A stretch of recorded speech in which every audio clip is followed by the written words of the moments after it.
You are now behind enemy lines.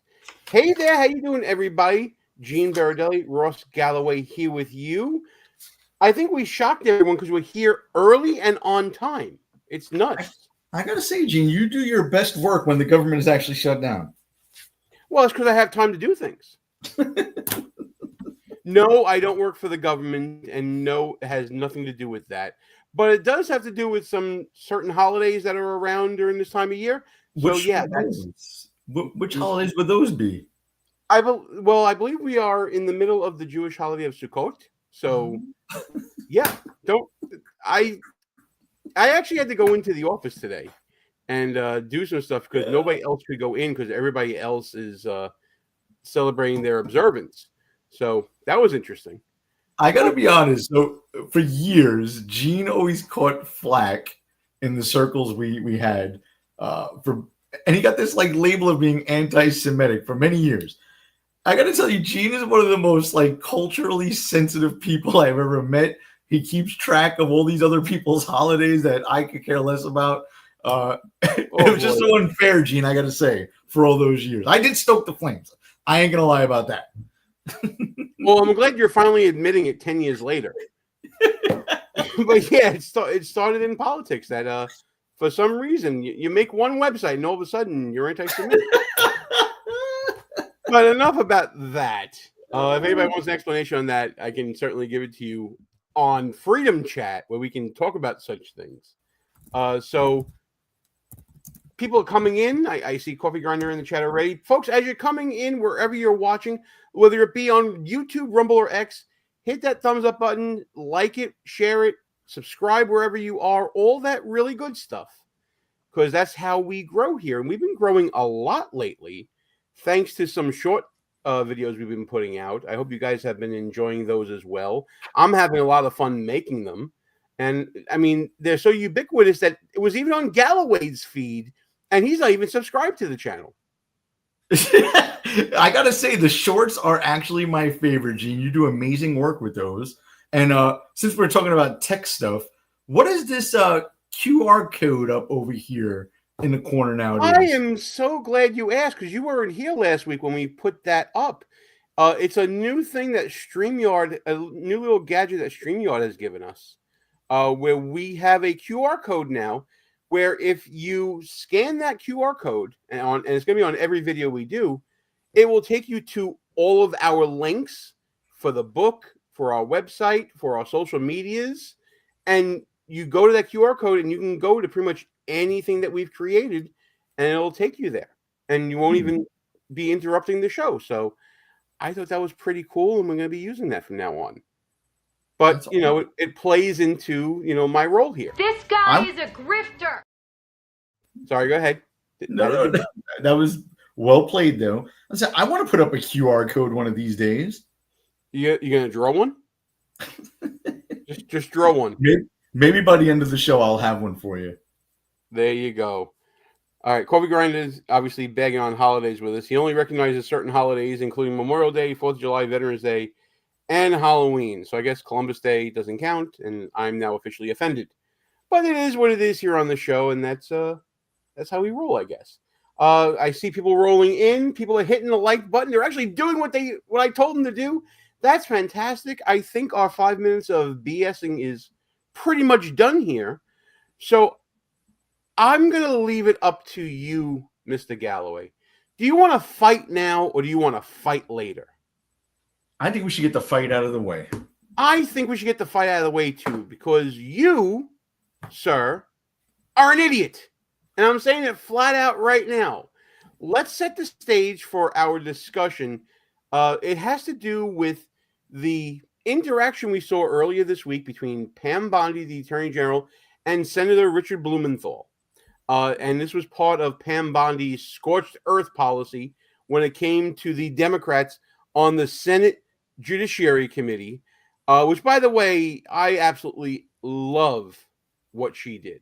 So can we at least agree that Pam Bondi was a badass in that committee hearing?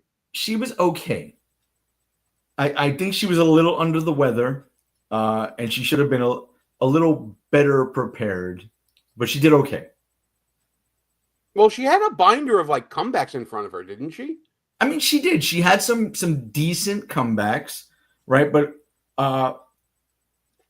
she just wasn't as well prepared as I thought she should have been. Like I said, who cares about the hypocrisy aspect? I understand she's the attorney general, right? But like a person like Adam Schiff, she did go back and forth with him, but I would have let him ramble on and then just started laughing and be like, "Are you serious, dude? Like, do you expect me to answer that? We're weaponizing the DOJ? Like, you literally lied for 8 years against this man. You got a pardon for what? Why did you get a pardon, Adam Schiff?" Yeah, and why'd you accept a pardon, Adam Schiff? Isn't that consciousness of some crime that you committed? And didn't you say, let the process, and not you, I'm talking about Schiff and his fellow travelers, let the process work out. He'll stand before a jury of his peers. Well, okay. Now it's your guys' turn to go into the wheel. Now you guys get to stand in front of a jury of your peers. Absolutely. By the way, just for you people on YouTube, YouTube, there is apparently a top fans ranking system in the chat. And currently Galloway is number 1. Don't let that happen. How does that work?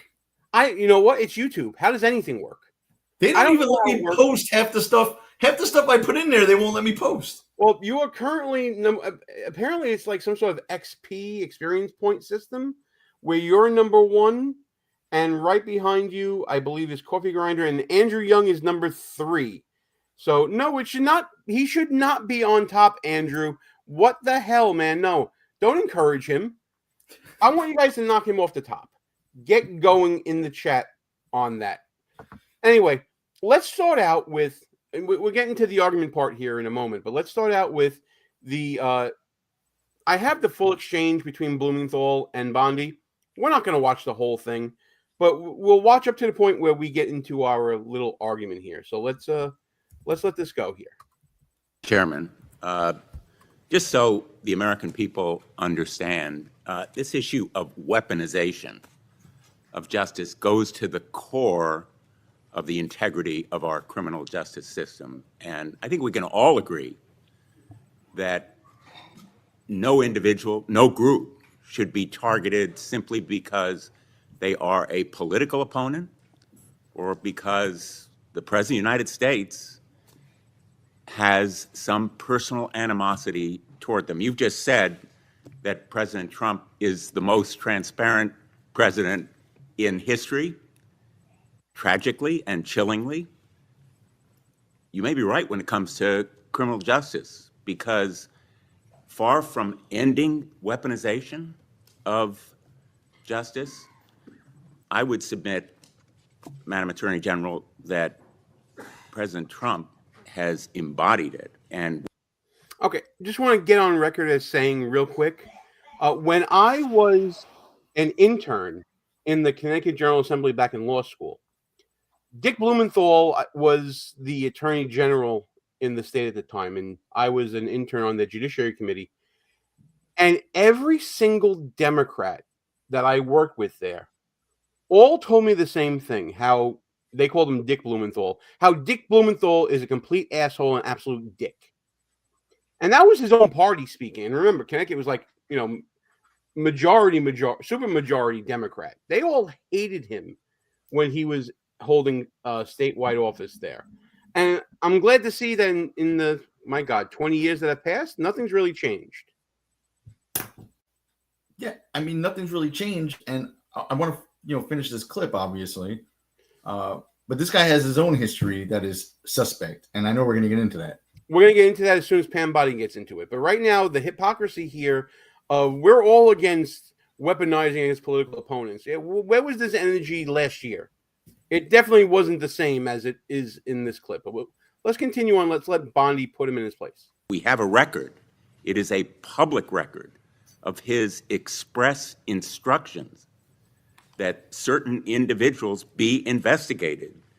The Attorney General of New York, Tish James, my colleague, Adam Schiff, the former CISA director, Chris Krebs, the DHS former Chief of Staff, Miles Taylor. There's a list. And he has been transparent.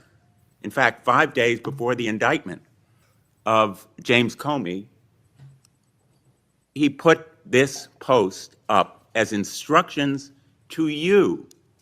He didn't mince words. He was very open and public that you should indict James Comey and others because they are guilty as hell. No more delay. Now, 5 days before you indicted, or grand jury at your instructions indicted James Comey.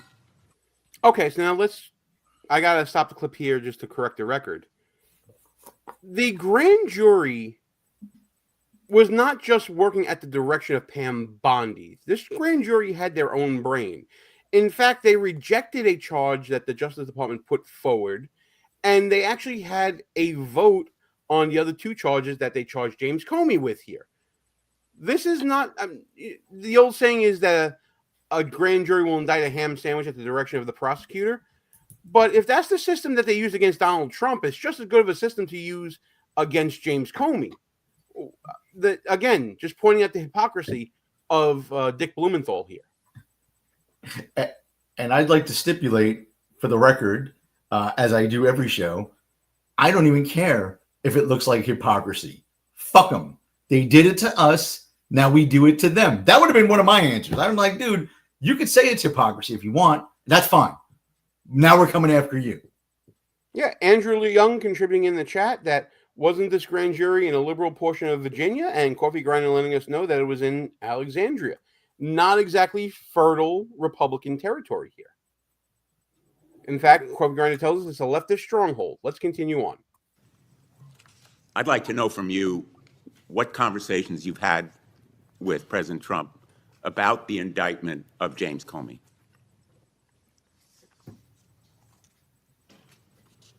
Senator, I am not going to discuss any conversations I have or have not had with the President of the United did you States. see that You're post? an attorney. You have a law degree, and you know that I'm not going to do that. I also find it fascinating, because I'll keep fighting to ensure that law enforcement and the judicial process move forward without political interference.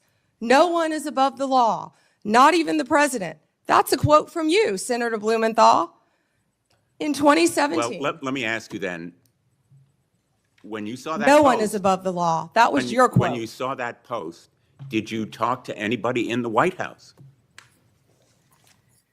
I am not going to discuss any conversations I have, nor any investigations, So nor you are unwilling any to tell pending this committee cases. about conversations with the White House And if I regarding may James continue, Comey's indictment. and Oh, go fuck yourself, Blumenthal. She is the attorney for the United States government. The president is the chief executive of the United States government.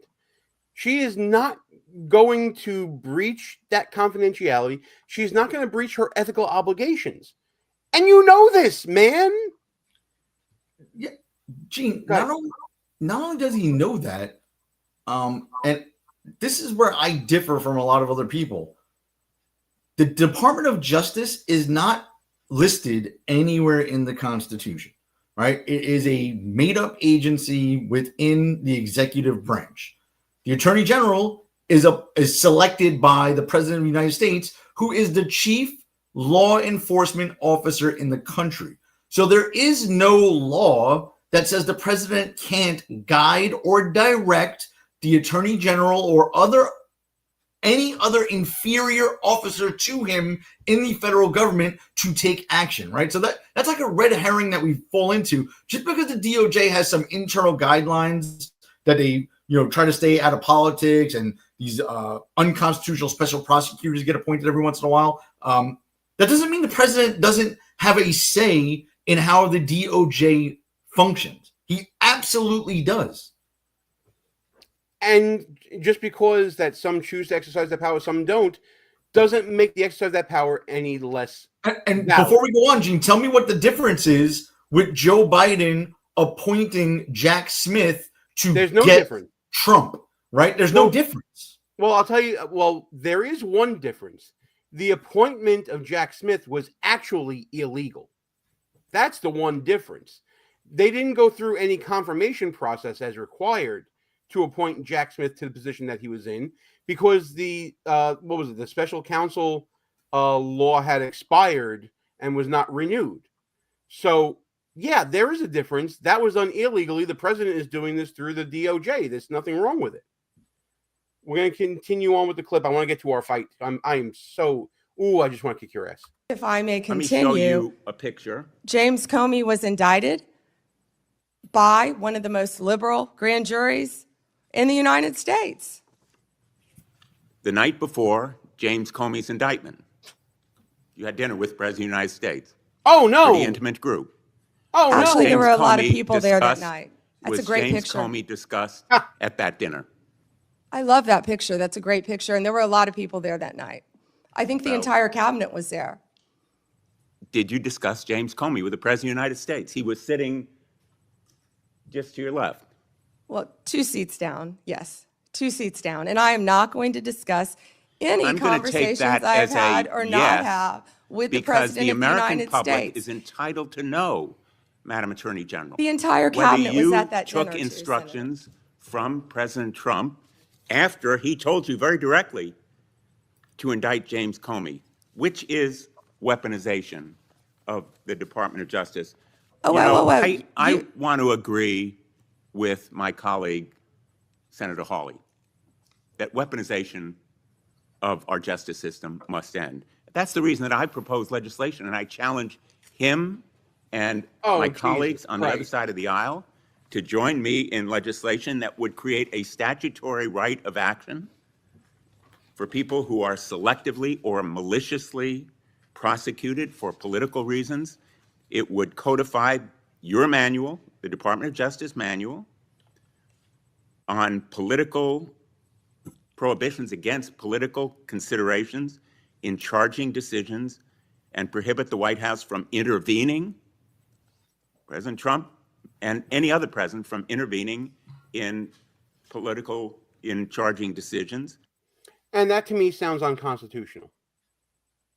Because as you were pointing out, the executive is empowered by the Constitution with being the chief executive and chief law enforcement officer. Sorry, that doesn't work. You cannot curb a constitutional power with that legislation. And I would encourage the president to challenge that should that pass anyway. And Coffee Grinder agrees with me. That's good to know. They would have to override his veto, which would never happen. Absolutely. It's never going to happen. I'm hoping that Blumenthal picks up the pace here. It would make reforms to the grand jury process. And I think you just saw what Director Radcliffe just released. You know, this is an effort to be positive. If I can finish answering the question, I'm not going to yell over you. I'm not going to get in the gutter with you. But information that the Biden administration told them not to investigate Hunter Biden's involvement with Ukraine. I'm not going to be lectured to you about integrity by someone who lied about being in the military just to be elected a senator. And this is where we begin. Now, you put up something in Freedom Chat, which, by the way, is a sponsor of the show, and we'll get to Freedom Chat in a little while. But you put something on Freedom Chat that, although I cannot screenshot, I can look it up on my phone. I just go to my Freedom Chat app. It opens up. I go to channels. I click on Buffoon of the Week. And on that, because we are both moderators of that channel, we're the only ones who can really talk on it, you posted a statement from President Trump about Richard Blumenthal. And I'm just going to read part of it here. Sanctimonious Richard Danang Dick Blumenthal, perhaps the biggest joke in the United States Senate, is at it again. Dick lied until the midpoint of his political career, convincing everyone, in particular the fake news media, that he was a great, quote, war hero, unquote, who lived on the precipice of death in the jungles of Vietnam. He would talk about his life in the military in almost every speech, in particular the death-defying dangers, good alliteration, Mr. President, he faced in his many years fight for freedom while in Vietnam. He He stated that the battles were violent and long, but there was no going back. And I can continue on there, but the long and the short of it is Dick Blumenthal was in the Marine Reserves, and he was not fighting in Vietnam. And to help you out, sir, I found a very old clip that I want to play for everyone that exposes Dick Blumenthal. So check this out. This is from, I believe, 2010. Was it a slip of the tongue or an outright lie when Richard Blumenthal, Connecticut's likely Democratic candidate for Senate, told veterans 2 years ago he had served in Vietnam? We have learned something very important since the days that I served in Vietnam. That statement was the basis for a New York Times report today saying Blumenthal, Connecticut's longtime attorney general, had distorted his military background. Blumenthal claimed it was human error. On a few occasions, I have misspoken about my service, and I regret that. Blumenthal served 6 years in the Marine Corps Reserve, stateside, enlisting in 1970 when he worked in the Nixon White House after receiving 5 draft deferments. The state attorney general, considered by many to be squeaky clean, claims he didn't even realize he had mischaracterized his background. Absolutely unintentional, a few misplaced words, in instead of during, totally unintentional. So that's his story, and that's what he stuck to. And he ended up winning that election because, well, it's Connecticut, and basically everyone in the state of Connecticut is a Democrat. Yes, he is a pencil-pushing coward. I completely agree. So this now brings me to Galloway's message in connection with the president's truth that he posted. Hashtag free George Santos, never doubt me. I think I set it up fairly. Would you agree? No. I didn't. Okay. How did I not set it up fairly? Let me read the last couple of sentences that you conveniently left off of Trump's post. Oh, I was doing it for time. Do you want me to continue reading? I'll be happy to continue reading. Just the last. Let me do it. I'll go right ahead. Okay, but just so you know, that wasn't intentional. So he said, this is the good part. This is the part where I said, don't doubt me. I could read the tea leaves. I know what Trump's about to do. He finished that post with, it should be investigated and justice should be sought. Right now, there is a congressman sitting in prison for lying about his past during a campaign. Well, those lies were nothing compared to those of Richard Denang Dick Blumenthal, perhaps the greatest phony in the history of the United States Senate. He should be allowed to speak no longer. Trump is going to free George Santos, man. Buckle up. Well, whether he does or not, I can certainly distinguish between Blumenthal's blatant lie and Santos's criminality. Time out, Jane. No, not time out. Let me finish my point. Was Dick Blumenthal ever charged with fraud? No, because we've seen how the justice system only goes one way in this country until a week ago. Is there any allegation that Dick Blumenthal took money illegally from donors? Under false pretenses. He said he was in Vietnam. He got money and he won an election. Yes. Where's I've not seen that allegation anywhere in the past 15 years. He's sitting in the Senate. He lied on the campaign trail, said he was in Vietnam when he should have said during Vietnam. Did any voter choose to give him money because of that statement and then wanted it back? I'm sure there were. You don't think anyone who donated to him because they thought he was a Marine Corps hero in Vietnam and it turns out he was lying got duped? You don't think that's true?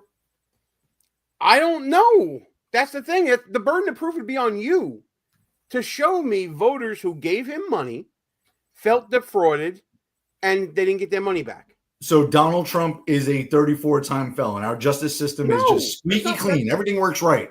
That's still under appeal. Yeah, and George Santos was wrongly convicted as well. No. He pled. He was not wrongly convicted. He said, I did it. He pled guilty. Yes, so did General Flynn, right? Because they just, and Santos talked about this. I told you to watch the Tucker Carlson interview. He said they bled him dry. He had no money left. There was no defense. How are you going to defend yourself with no money? But again, with General Flynn, there was an issue with that plea as well. It was accepted, then it was rejected, then it was thrown out, and there were other issues there with that plea. George Santos is not claiming that it's been a miscarriage of justice against him. He actually pled guilty. He took his sentence. He went on a media tour talking about how scared he was. Don't drop the soap, big homie, and all that. And he's been in solitary ever since he's been in there. Boo freaking who? The man made choices, and now he has to live with those choices. If the president wants to pardon him or commute his sentence or whatever, fine. I got no problem with that. If the president wants to go after Dick Blumenthal, fine. I have no problem with that either. But don't for one single solitary second tell me that Dick Blumenthal and George Santos are the same situation, because they're not. Gene, when all else fails, go back to my new rule. If it sounds hypocritical, I don't give a fuck. George Santos is going to be free. Just get ready.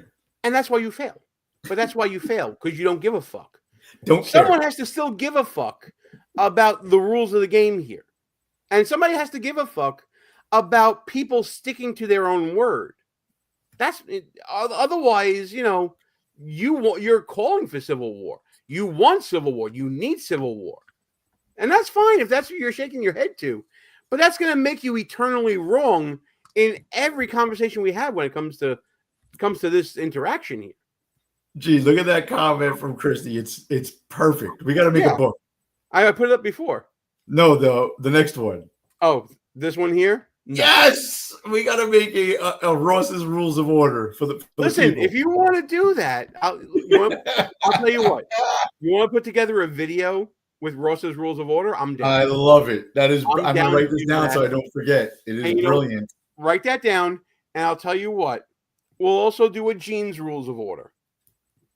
Gene's rules are the Republicans always lose. No, that's not Gene's rules. Gene's rules is actually living by a code. Who taught me about codes and personal responsibility and what leadership really means? I believe that was Ross Galloway. That was a different version, a version that was not awoken yet. So I am the true woke. So which one's the hypocrite? Old Ross or new Ross? Like I said, hypocrisy doesn't mean anything to me anymore. Doesn't matter. I know. So you fit the definition of my book perfectly, then, is what you're saying, by your own. I'm okay with selective prosecution now. I'm okay with violating the left's rights. I don't care. They did it to us. Christie's coming up with all Be careful, though. The genie in this bottle, he'll grant you 3 wishes, but it all leads to Republicans losing. All 3. I'm sorry, but based upon what I said they should do with George Santos, did Republicans lose? Oh, no, they won. Where will you get this whole thing about losing when they still did the right thing with George Santos and still won? Ask Speaker McCarthy if he won after he did that. I'm sorry, you're sticking up for McCarthy now? You rhino? Really? I'm not a McCarthy fan, but I'm not a fan of going against our own when we're literally at war, right? We're getting shot. Antifa militants are in the streets, and we're trying to play by Gene's Rules of Order, which makes us lose. So suspend the rules because there's genocide going on. Does that sound familiar? I don't know. Didn't Abraham Lincoln once say the Constitution is not a suicide pact? It's not a suicide pact, but when you have leftists out there saying the exact same thing you are, you're comfortable with that? Let's go. Let's get it on, baby. All right, you're a leftist. When it comes down to urban street by street fighting, I think we're gonna win. I know they're not gonna come where I live. This is not the man I started the show with 10 years ago. That is for sure. But anyways, we are at halftime here on the show. And just because we fight doesn't mean that we're not still buddies and friends. And you're still my best friend. Don't you worry, pal. We're at halftime here on the show. I'm Gene. He's Ross, or at least I think it's him. And we are behind enemy lines. I want to thank you guys for tuning into this show. You could be doing pretty much anything tonight, but you chose to hang out with us. So let chaos reign, and here we go. Thanks for tuning in. You see that QR code in the top right-hand corner of the screen? You can click on that to check out all of our links, including links to my best-selling, award-winning book, Schnooks, Crooks, Lies, and Scandals, a field guide to identifying political buffoons. I almost lost it there for a second. And also to our website, which is back under construction, and our shop, shop.buffoonertheweek.com, where we are currently featuring our Cuomo for Prison t-shirt. Check that out while supplies last. So, my friend, one of the things that I've tried to focus on, besides our fight and what's going on in the federal government, and basically everything else that's happening in the world, whether it be what's going on in Portland or Chicago, the peace talks that are going on between Israel and Hamas right now that seem to be going in a peaceful direction at this point anyway, as we're recording, is we've forgotten all about all the elections that are happening in this off year. And I did want to devote a little bit of time taking a look at what's going on in two particular races, at least. The gubernatorial race in New Jersey and the news coming out of Virginia concerning the race for Attorney General, where it looks like there's been a major discovery concerning the Democrat, Jay Jones. And we discussed this on Mondays this week in Democracy, but I figured I got to give you an opportunity to talk about this because this will hit your wheelhouse and what we were just talking about right now, how the rules should all be thrown out the window and the Democrats are playing by a whole new set of rules. So let me set up what's going on with Jay Jones, the Democrat nominee and candidate for Attorney General, to be the top law enforcement officer in the state of Virginia, to be the top attorney that would be in charge of the decisions to prosecute people for various different crimes, and also for running a staff of attorneys at this person's beck and call. This is a story that came out of Virginia. This is WRIC, the ABC affiliate, I believe, in Richmond. Here's the story that has been breaking with Jay Jones. Be reporting today on text messages Jones, then a former delegate, sent to Republican delegate Kerry Coyner in 2022. In them, Jones says Republican Todd Gilbert, quote, gets 2 bullets in the head. According to the National Review, around 8 a.m. on the morning of August 8th, 2022, Jones texted Coyner, quote, if those guys die before me, referring to Republican lawmakers, quote, I'll go to their funerals to piss on their graves. All right, so that's the first statement, Ross. Initial reaction to that one. I just tried to post a comment on YouTube and it didn't post. That's what pissed me off just now. Well, just say it. Just say it. You don't need to post it. Just say it. Yeah. So I'm saying right now, piggybacking off of Christy's comment about Virginia and New Jersey, the topic we're talking about now, we need to finish these fools off, right? They are on the ropes. We need an all of the above approach. And time is running out. We're not going to have another opportunity. We're not going to have another Trump. Like, just get that in your head, folks. Like, we're not going to have another Trump. This is the time. The statements get worse from Jay Jones. Jones' messages then turned to then Republican House Speaker Todd Gilbert. Jones said, quote, Gilbert, Hitler, and Paul Pot. Gilbert deserves 2 bullets to the head. Jones went on to say, spoiler, put Gilbert in the crew with the 2 worst people you know, and he receives both bullets every time. Coyner responded, quote, Jay, please stop. By the way, Coyner is a Republican delegate that he was saying all of this to. How stupid do you have to be to put things like this in writing? And to strengthen Galloway's point even further, these are statements that were made back in 2022. This is obviously a topic now in 2025 since the assassination of Charlie Kirk, but this is someone who had held office. He wasn't a delegate at the time he made these statements, saying all of this completely heinous, out of bounds stuff. Yeah, and I don't want to revisit the whole argument we just had, but the point that I keep trying to make, Gene, is like a guy like this is literally running around free after saying stuff like that, and George Santos is in jail, right? That's like the thing that irks me. Okay. Yeah, well, let's not only is he free, he might wind up becoming the chief law enforcement officer of the state of Virginia, right? Like that's how backwards we are right now. So let's unpack that for a second. What crime would you arrest him for? I don't know. What did George Santos go to jail for? You can find a crime. Stealing money. Yeah. Well, he's this can be tenuously connected to terrorism statutes, right? Using or advocating for political violence to affect political outcomes. That is the definition of terrorism. Well, that's interesting. Let me look up Virginia, and let's look up and see if they have a law about terroristic threats. So that's. Let me actually get the statute. I don't want to get the AI overview. Google, thank you very much.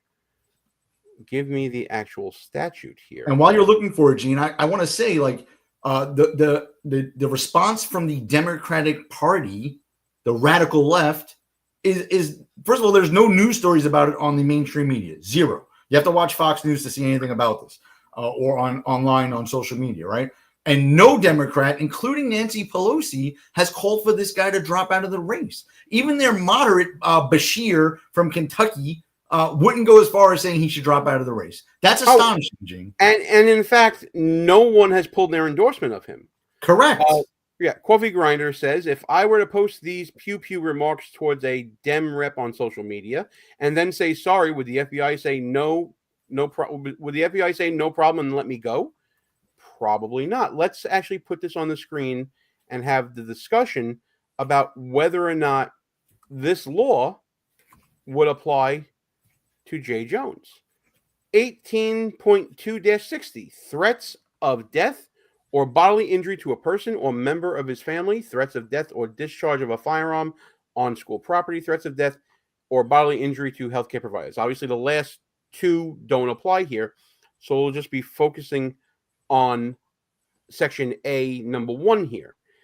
Any person who knowingly communicates in a writing, and in this case, that would be a writing, including an electronic transmission communication, producing a visual electronic message, exactly that, including an email, a text message, or a message. See, this is drafted well. A text message, that includes that.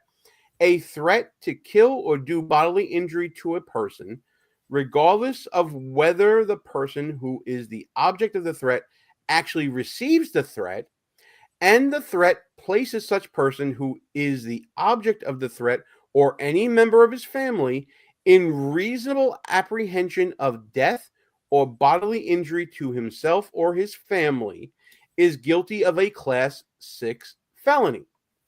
So it looks to me that if the delegate Coiner had communicated this threat to the Gilbert family, it would be open and shut case that this would be a Class 6 felony. Or if they just became aware of it, which they are now aware of it. Right. So now let me see what the statute of limitation is on a Class 6 felony in Virginia. I'm going to look that up.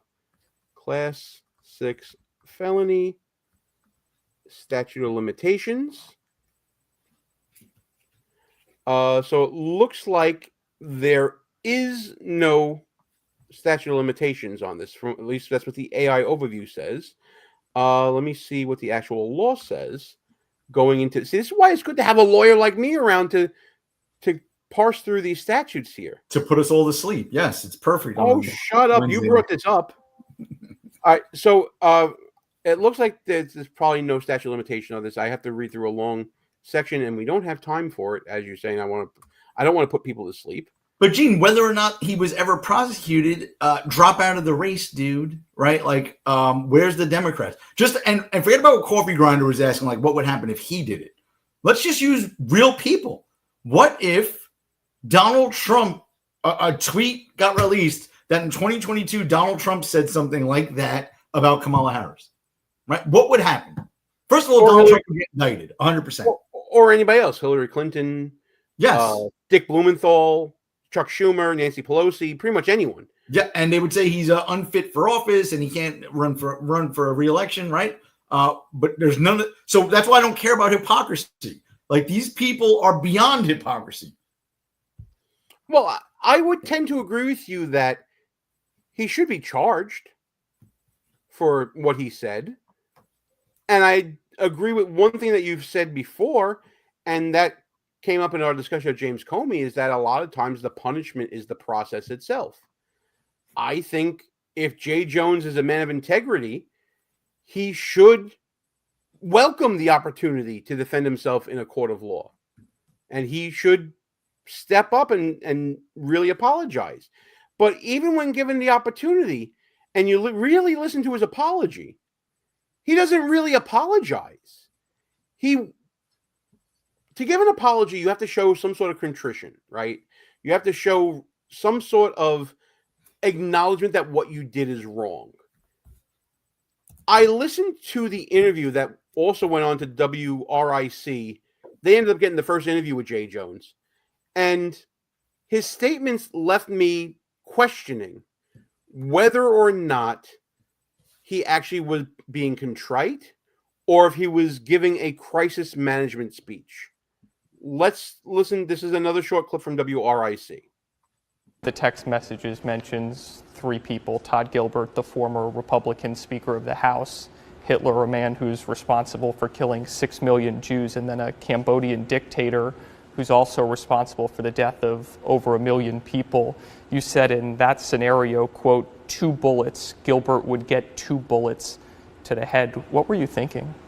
You know, Tyler, thank you for having me and for giving me the opportunity to apologize. And I sincerely and from the bottom of my heart want to express my remorse and my regret for what happened and what I said.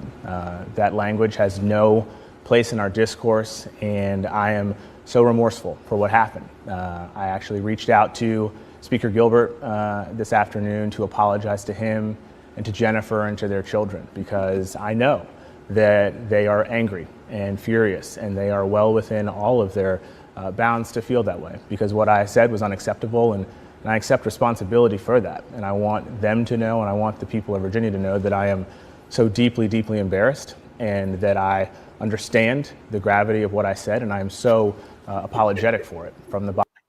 What are you laughing about? Speaker Gilbert, I really wanted to apologize for threatening to shoot you and your children. Can you forgive me? Yeah. By the way, we didn't even get through the whole news report to even talk about that part. He was talking about shooting his children, unaliving his children, in order to make him move on his policy on gun control, saying that A, he's raising them to be fascist, and B, no, he's not going to really change until he feels the pain that other people feel. Absolutely, the man's a lunatic. He really is. And he doesn't sound contrite here at all. This sounds like a crisis management message. And I know that because he's going to repeat exactly what he just said instead of answering the next 2 questions here. Think about what Tyler Englander, the reporter, is going to be asking, and listen actively to Jones's response. He doesn't answer the question. Bottom of my heart. In this election, you're asking Virginians to vote for a man who compared his political opponents to mass murderers. Isn't that type of rhetoric disqualifying for someone who's seeking statewide office here in Virginia? Well, the rhetoric has no place on our landscape, no place in our discourse, and again, for that, I am deeply, deeply sorry. I should have never done it. It's very embarrassing to me, and certainly I regret it. He didn't answer, right? How could you answer it? What could he say? Is that disqualifying? Well, that's for the voters to decide. That's not for me to decide. For my part, is I can only say that I did wrong. I shouldn't have said it. It was very stupid of me. It is not how I feel today, and I am still going to be asking voters to trust me based upon the rest of my record. Yeah, but I'll tell you, Gene, these guys that are running for office with real power, right? He's running for attorney general. He's not a short order cook at some diner, right? Where you said something off color and you apologize to the boss and he lets you keep grilling hamburgers in the back. This guy wants to be the attorney general. He is absolutely disqualified. The voters of Virginia better do the right thing, because the Democrats sure as hell won't. I absolutely agree with what you just said. What I'm saying is that voters know when you're being legit and when you are trying to hold on to power. Well, no, I agree with that. What I'm saying is, in these situations, like, there is nothing that this guy can say. Like, Well, the you just only have thing to you can accept do is the L and keep it moving. There is Right. no coming back. You don't get forgiven, right? That's it. Like, you're not a politician anymore. You fucked up. right. But so in a situation like this, where let's say this was going on in court and an attorney had to answer this, you throw yourself on the mercy of the court. He needed to throw himself at the mercy of the voters and accept whatever decision they make in the election. I don't accept the analogy, though. I agree. I understand what you're saying, but in court, obviously, you're throwing yourself at the mercy of the court. You want a less, more lenient punishment. This guy's running for office. You're disqualified. That's it. There is no leniency from the voters. You threatened to kill a man and his children. Like, that's it. You're done. No, what you're saying, though, is the verdict that voters should give, and I agree with you. No, I'm saying I'm hoping that that's the verdict voters give. What I'm saying is he should not be running. He should man up and do the right thing and drop out. And his own party, our party, again, threw George Santos out before he was convicted of a damn thing, right? Expelled him from the House of Representatives. There's no Democrats calling for this guy to drop out of the race because all they care about is power. So there was some speculation behind the scenes that he might be being called to drop out because, well, we saw Abigail Spanberger, who's running for governor, say how the comments were disgusting and distance himself from her. But then also, after this interview this week, he actually had a full schedule that he ended up canceling, which led many to speculate that there were some machinations in the background within the Democratic Party internally looking to get him to resign from the race, to withdraw from the race in order to save whatever chances of winning for the governor's mansion. That him remaining on the ticket is going to hurt Spanberger in her effort to beat the current lieutenant governor, Miss Winsome Sears, that's running on the Republican line. So I don't know necessarily if that's true. Certainly publicly, no one has called for him to resign in Virginia. I know there have been some people outside of Virginia. I know the president has said he should drop out, and other people have said he should drop out, but no one in Virginia from the Democrats. In fact, I believe one of the local parties wrote a whole new endorsement. I want to say there's I saw it on X. I forget the name. It was like the Virginia Beach Democrats kept their endorsement or something like that. Yep. I forget who it was exactly. And but like you said, you're maybe absolutely right there's in some saying local that. Democrats in Virginia that might have called for him to drop out, but none of the party's elders and leadership, none. Not Nancy Pelosi, not Hakeem Jeffries, not Kamala Harris, none of them. No, absolutely. I mean, no national Dem has even touched this with a 10-foot pole. That's certainly true. But this is something that we'll keep an eye on because next Thursday, there's supposed to be a debate between the Republican candidate Minaris and Jay Jones. Is this something that you think we should cover? And maybe not do a live stream, but cover the highlights of? Yeah, we should definitely pick it apart next week if it happens. I think there's a less than 50% chance he goes on that debate stage. And I do think he probably will wind up dropping out because the Democrats are scumbags and it'll all be behind the scenes. But you're right. They're very worried about Virginia and New Jersey. Those two go down this cycle in a year where, the president's party is supposed to start losing going into the midterms. They are in big trouble. So this is, I don't think he's going to make it. Not lose the election. I don't think he's going to run. I think he's dropping out. Right. So it looks like Spanberger right now is still holding a lead over Winsome Sears in the gubernatorial race. There hasn't really been much controversy there.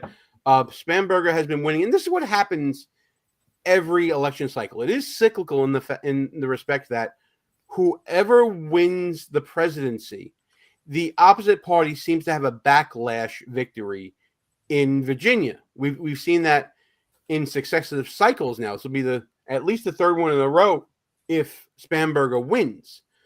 Jersey is a new development because Mickey Sherrill, the congresswoman who has gotten the nomination after winning the Democratic primary, is, pardon the language, a fucking train wreck. This is her on The Breakfast Club. Now, we know from experience, Charlemagne the God, The Breakfast Club, People's Republic of New York City. This is the friendly confines for Mickey Sherrill. And Charlemagne asked this question about her personal finances, which Jack Ciattarelli, who is running on the Republican side for governor, brought up, and how she actually made millions through insider trading. That's the allegation. Listen to this rumbling, bumbling, stumbling response from Sherrill. Said that you took $30,000 from Elon Musk's campaign fund and that you made millions on the stock market, tripling your net worth while you were in Congress and you were fined for unreported trades. What do you say to that? So I've never taken money from Elon Musk. There were I thought you took it and then donated it to charity. To my campaign, and I, yes, donated in kind to a food bank because I wanted people to know where I stood on it. But I also don't trade individual stocks. So when Newsmax claims that you made $7 million from stock trades, what are they talking about? I don't believe I did, but I'd have to go see what that was alluding to. Again, what kind of came from. It was a report in the. No, I know it's from Newsmax, which again. And then another one in the Washington Free Beacon, which is a conservative leaning platform, but they said you had increased from between 733,209 to over 4 million in 2019, and then between 4 million to 13 million in 2024. So that's where they got the 7 million increase. It's the average of the two broad asset they averaged out that, yeah. Look, we've been really lucky. I really deeply feel like this country has provided an incredible amount of opportunity to us. She's totally lucky making millions in the stock market. I wish I was that lucky. I wish I was that lucky too. It seems like members of Congress get lucky when it comes to trading stocks while they're in office. It's what a coincidence. Yeah, that Jersey rate. So I think I mentioned this a few times. Let me just throw this out there, Gene. So New Jersey, Jack Ciattarelli came pretty close the last time around. Yes, he did.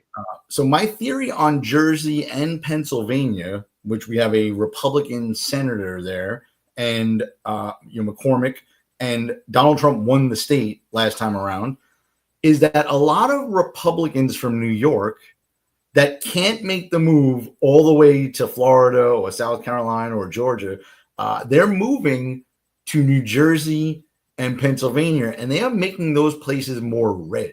So this election could be very telling, not only because the Democrats are disintegrating right before our eyes, but a place like New Jersey, I suspect a lot of those people that are moving across the bridge into Jersey are actually Republicans fleeing New York. I think that's probably the case, and I think that's been happening for a couple of years. Those that don't want to be so far away from the city are doing that. Or stuck there for work or for whatever reason. Absolutely. They didn't go to Long Island, I'll tell you that much, but that's been read for a while now. So Mickey Sherrill, she did bad on The Breakfast Club. This is now with CBS. Marsha Kramer, the political reporter that's been around for decades at CBS. Not exactly friendly confines, but certainly more favorable to Democrats who go on her show all the time. Kramer asks a very simple question, and again, Sherrill fucks it up.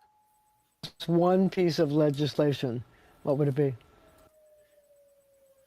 This is a question that every candidate gets asked. If you only pass one piece of legislation, what's it going to be? I mean, this is politics 101, right? Watch this. Wow. I would love, that's a really good question because there's so many that are coming to mind right now. But right now, I would love at this point to pass legislation to, just send a federal block grant back to states, back to the state of New Jersey, to run some really key programs and innovate on them, specifically in the healthcare area, because it's really hard to innovate in healthcare because the federal government runs so much of it, and they have been tearing it down bit by bit by bit. That's what she comes up with? That's not something you can do as governor, by the way. You would need to be in the federal government to pass that. You got to make a short with that. It's coming. I think you found the white Kamala Harris. Like, that answer was Kamala-esque, if I ever heard one. Okay, well, it gets worse, believe it or not, because when we are dealing with Mickey Sherrill and we're dealing with this race, you're not up north anymore. You don't see the ads that are playing throughout the day, almost like 3 to 4 an hour. This ad from Chittarelli is in heavy rotation. Because I'll give you the background real quick. New Jersey is dealing with heavy increases in energy costs. Their electric bills have gone up anywhere between 17 to 20%. And when you listen, you haven't seen any attack ads in this race, right? No. And I know you love a good wedge issue. I love it.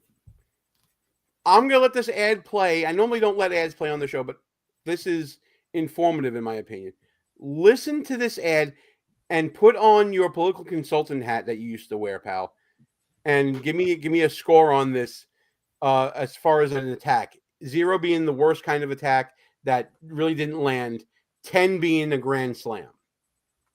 Sherrill supports the failed energy plan that shut down power plants to build offshore windmills. The result? New Jersey's electric bills tripled this summer after double-digit rate hikes. Yet Sherrill said, we need to move into clean power. It's going to cost you an arm and a leg, but if you're a good person, you'll do it. Now Sherrill wants to lock these high prices in. A plan so foolish, it was criticized by fellow Democrat Phil Murphy. It's going to cost you an arm and a leg, but if you're a good person, you'll do it. Mikey Sherrill. More of the same, but worse.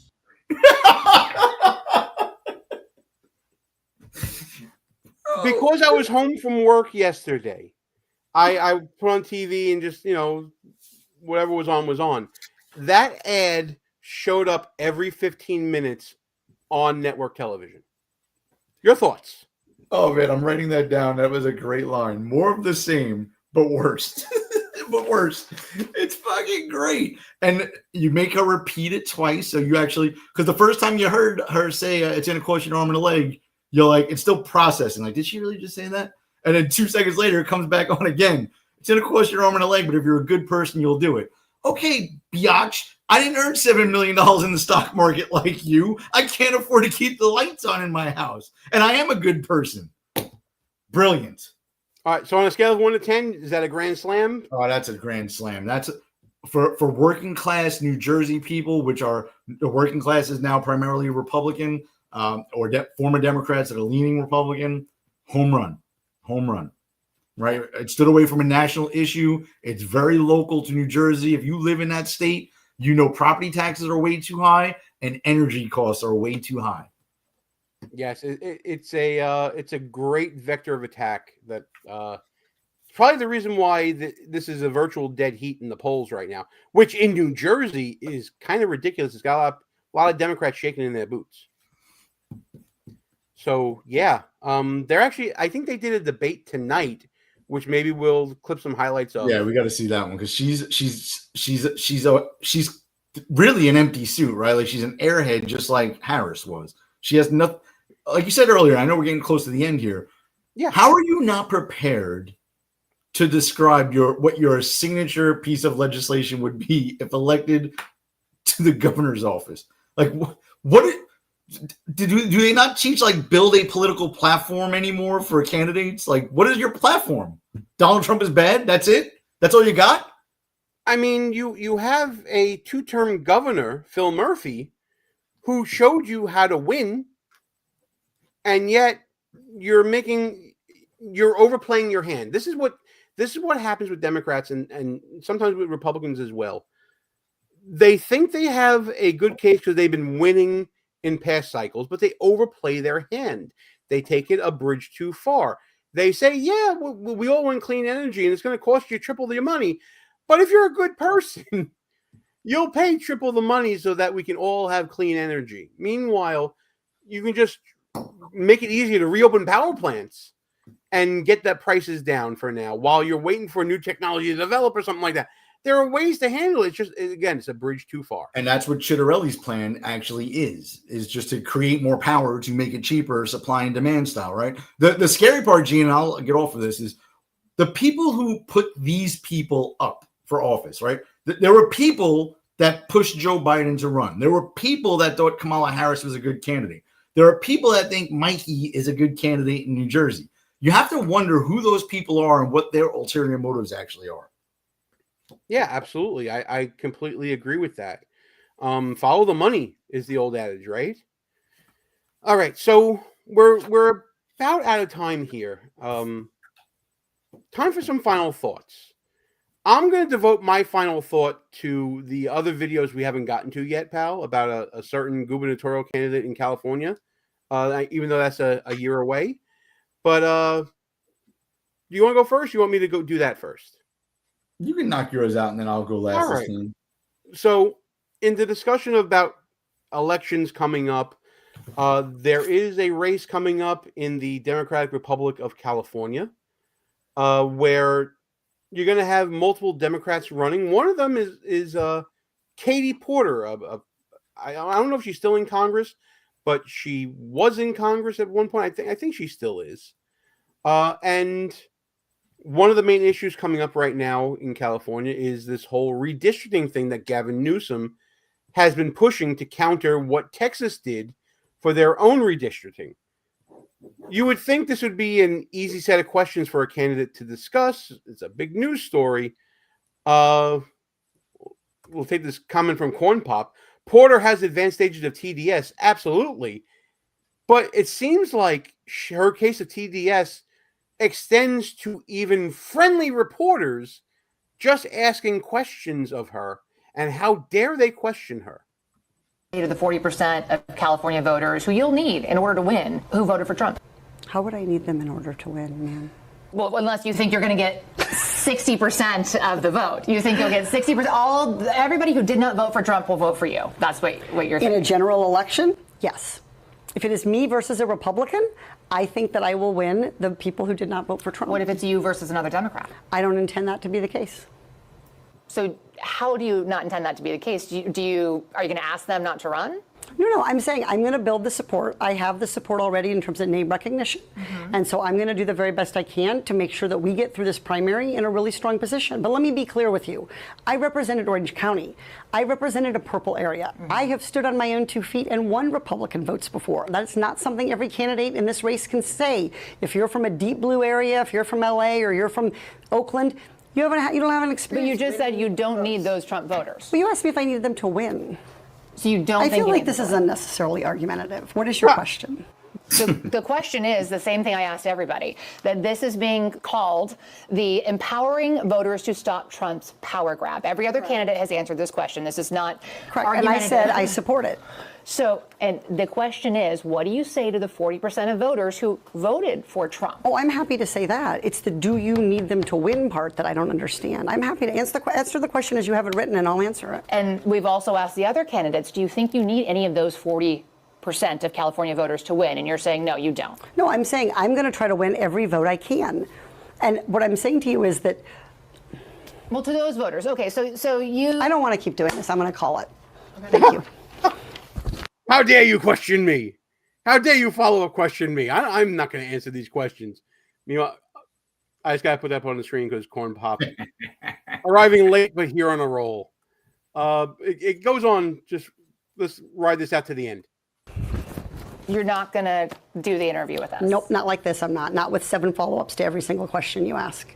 How dare you? Every other candidate has answered. I don't care. I don't care. I want to have a pleasant, positive conversation in which you ask me about every issue on this list. And if every question you're going to make up a follow-up question, then we're never going to get there. Ms. And Porter, we're just going to circle around. I am an investigative I have never reporter. had to do this before, ever. You've never had to have a conversation with to end an reporter? interview. Okay, but every other candidate has done this. What part of I'm me, I'm running for governor because I'm a leader. So I am going to make... So you're not going to answer questions from reporters? Okay, why don't we go through? I will continue to ask follow-up questions because that's my job as a journalist, but I will go through and ask these, and if you don't want to answer, you don't want to answer. So nearly every legislative... I don't want to have an unhappy experience with you, and I don't want this all on camera. I don't want to have an unhappy experience with you either. I would love to continue to ask these questions so that we can show our viewers what every candidate feels about every one of these issues that they care about. And redistricting, it's a massive issue. We're going to do an entire story just on the responses to that question. And I've asked everybody the same follow-up questions. This is what happens when you think that the media is on your side all the time. Katie Porter just got a very hard lesson that when there are other Democrats running that are greater, more influential than you are, you don't get the first-class treatment anymore, you moron. And you can't throw a hissy fit the way that you did. Because right now, Katie Porter, why even run? You freaking moron. Ross, I've had the time just to play the other clip real quick here. Yeah. This just to show what kind of person we're dealing with here. Right. So the real Katie Porter came out there, the whiny, bitching, complaining one that you saw right there. This is Katie Porter apparently outside of that setting. And the state could lose. Get out of my fucking shot. I wanted to tell you that that's actually incorrect. It's not that. It's a fucking shot. I wanted to get out of my fucking shot. And she wants to be governor. I'm not one to give California advice. I'd love to see her win. This would be great for the channel. The content for years to come would be awesome. But come on, you know what to do. And I'm done. Go ahead, pal. Your turn. Unbelievable. All right. So my final thought is on the shutdown, the government shutdown. We didn't talk really much about that tonight. By the way, do you want the Schumer video? No, I'm good without it. On the government shutdown, spoiler alert, guys like me, we like it. I'm actually glad it's shut down. I hope it stays shut down, right? It's time to unleash Russ Vought. Now, Russ Vought is the director of the Office of Management and Budget. He's also the author of a little thing called Project 2025, right? So you're messing with the wrong people here. Congress failed to appropriate funds for government workers. So that means we could do a Doge 2.0. What the president and Russ need to do is fire lots of Democrat government workers, especially if they happen to live in Northern Virginia. Right before this election, it'll be nice to fire a bunch of them and make them move back to their shithole states where they came from and get away from the nation's capital, especially out of Virginia.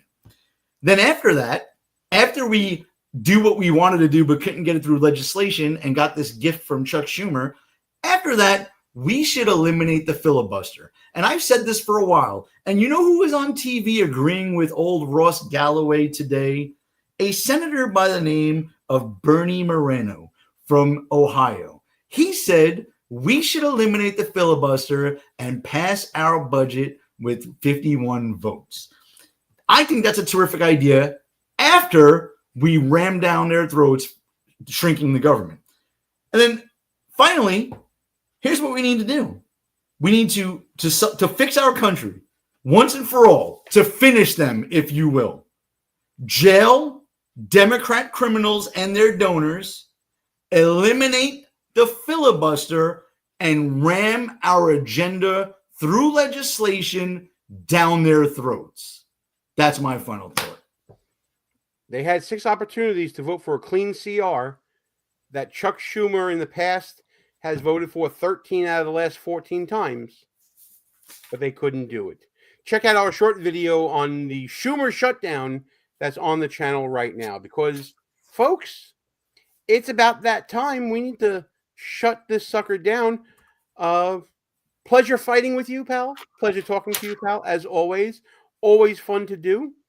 But we got other things we got to do in our lives now, and so does our audience. So I want to thank you guys for tuning into the show. I want to thank everybody who liked wherever you were watching. Shout out to our KLRN army out there with the hundreds and hundreds of streams on X. You guys are awesome. And Galloway, you got a last word. I see it now. One last word, man.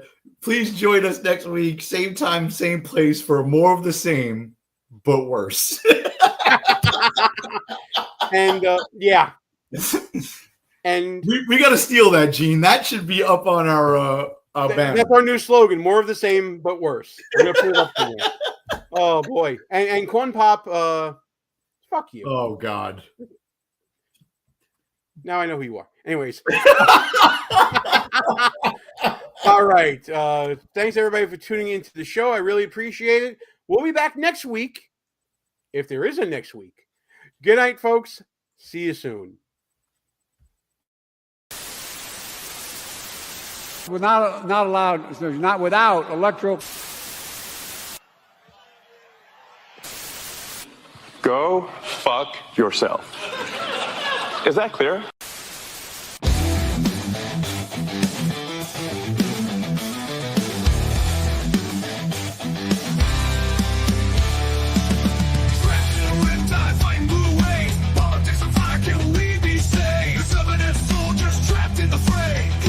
Teeth, don't let them have sway.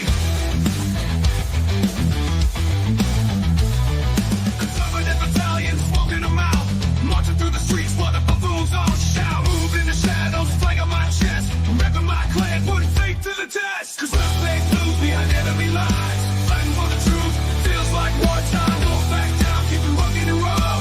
Cool in the chaos, but loud in the roar.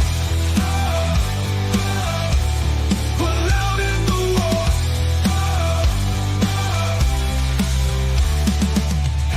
Thunder, arm in advance. March to the anthem, this is our chance. If I ever stand with a smirk and a gaze, holding down the fort in this Democrat cage.